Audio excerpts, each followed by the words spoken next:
বাংলা নববর্ষ ১৪৩২ উপলক্ষে মেহেন্দিগঞ্জ উপজেলা বিএনপি ও এর অঙ্গ সহযোগী সংগঠনের উদ্যোগে এক প্রীতি ফুটবল ম্যাচ অনুষ্ঠিত হয়েছে। মঙ্গলবার বিকেলে মেহেন্দিগঞ্জের সরকারি পাতারহাট আর.সি. কলেজ মাঠে এই ম্যাচ অনুষ্ঠিত হয়। বিএনপির ভারপ্রাপ্ত চেয়ারম্যান তারেক রহমানের নির্দেশনায় আয়োজিত এই খেলায় অংশ নেয় মেহেন্দিগঞ্জ পৌর একাদশ ও উলানিয়া একাদশ। বিস্তারিত থাকছে ইউসুফ আলী সৈকতের প্রতিবেদনে। প্রধান অতিথি হিসেবে উপস্থিত ছিলেন টুর্নামেন্টের আহ্বায়ক ও উপজেলা বিএনপির আহ্বায়ক গিয়াসউদ্দিন দীপেন।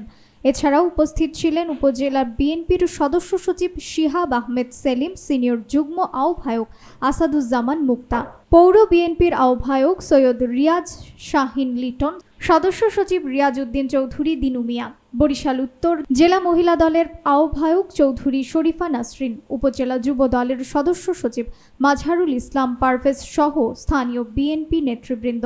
গোলশূন্য ড্র হওয়ায় খেলায় উভয় দলের ভালো পারফরম্যান্স দর্শকদের মুগ্ধ করে।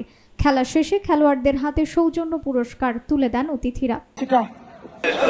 সকল অঙ্গ সংগঠন নেতৃবৃন্দ এবং কর্মী ভাইয়েরা দায়িত্ব যারা পালন করেছেন, অনেক কষ্ট করে।